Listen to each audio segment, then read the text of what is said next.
Bismillahirrahmanirrahim. Assalamualaikum warahmatullahi wabarakatuh. Selamat pagi anak-anakku semuanya, kelas 12 baik IPA maupun IPS. Sudah absen atau presensi tadi pagi? Saya ingatkan, jangan lupa setiap hari harus selalu melakukan presensi, karena itu bukti bahwa kita melakukan pembelajaran setiap hari. Anak-anakku yang saya cintai, pembelajaran kali ini masih meneruskan separuh waktu semester 2 kelas 11 yang lalu. Kemarin kalian sudah melakukan pembelajaran jarak jauh selama kurang lebih 3 bulan, dan sampai saat ini kondisi masih mengharuskan kita melakukan pembelajaran yang sama. Meski begitu, kita harus tetap punya semangat, punya kemauan yang kuat. Meski dalam situasi pandemi, kita harus tetap mengukir prestasi. Meski dalam pembelajaran jarak jauh, ilmu harus kita rengkup. Meski dalam pembelajaran daring, pengetahuan tetap penting. Oleh karena itu, anak-anakku semuanya, saya yakin kalian sudah siap 100% untuk pembelajaran tahun pelajaran ini. Saya langsung masuk ke informasi awal dulu, bahwa materi kita pertama adalah tentang surat lamaran pekerjaan. Mungkin kalian sudah menebak, sudah mengira-ira, ini guru saya kok pakaiannya kayak seorang direktur ya. Guru saya kok gaya temen, pakai jas, pakai dasi. Ada yang tahu kira-kira ada apa di balik itu? Tentu saja berkaitan dengan hal yang akan kita bahas, surat lamaran pekerjaan.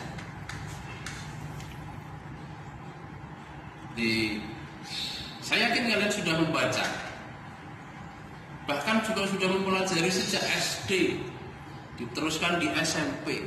Apa sih surat lamaran pekerjaan? Intinya, surat lamaran pekerjaan adalah surat yang harus ditulis oleh seorang calon pekerja kepada instansi atau institusi tempat dia ingin bekerja. Secara sederhana ini, tentang berbagai definisi, banyak sekali para ahli bahasa mendefinisikan tentang surat lamaran pekerjaan. Salah satunya, definisi di atas sudah cukup mewakili. Dalam video ini Pak Muji tidak akan menjelaskan secara detail, secara gamblang ya. Saya takut kuotamu habis. Saya takut orang tuamu menangis setelah pelajaran bahasa Indonesia, minta kuota lagi untuk pelajaran berikutnya. Oleh karena itu, Pak Muji tidak akan menjelaskan secara gamblang. Silahkan dibuka pada e-learning ringkasan materi. Di sana sudah Pak Muji siapkan ringkasan materi tentang surat lamaran pekerjaan, mulai dari definisi, struktur, contoh suratnya, unsur kebahasaan yang ada di sana, tips menulis surat lamaran pekerjaan, dan hal-hal lain yang berkaitan dengan surat lamaran pekerjaan. Dan video ini hanya sebagai pengantar dalam masa pandemi. Untuk materi-materi berikutnya silahkan dilihat di ringkasan materi ya.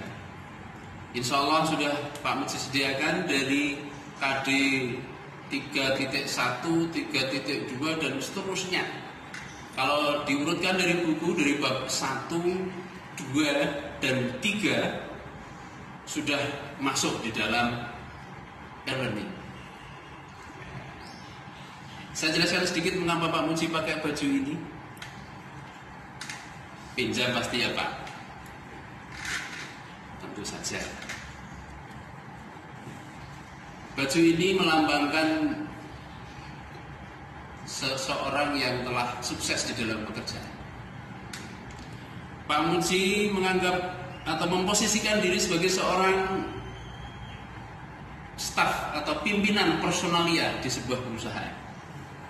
Kalian calon pendaftar.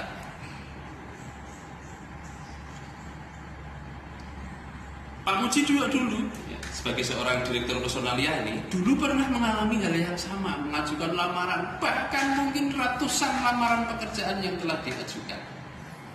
Setelah mengalami berbagai rintangan, hambatan, tantangan, akhirnya bisa duduk di kursi yang bergoyang-goyang dengan memakai jas dasi lengkap dan mempunyai banyak staf. Saya punya doa yang cukup besar, harapan yang cukup besar untuk kalian, bahwa kalian pun nantinya akan menjadi seseorang yang menduduki jabatan-jabatan penting, baik di perusahaan, baik di lembaga pemerintahan, baik di lembaga ekonomi, perbankan, dan seterusnya, sesuai dengan passion kalian masing-masing. Ini sebagai pengantar aja untuk memasuki pembelajaran daring kelas 12 tahun pelajaran 2020-2021, disertai harapan semoga pandemi COVID-19 ini segera berakhir ya, segera dipulihkan oleh Yang Maha Kuasa, sehingga kita benar-benar menjalani lagi kehidupan yang normal. Demikian yang bisa saya sampaikan. Sekali lagi, untuk materi-materi berikutnya jangan lupa disimak di ringkasan materi.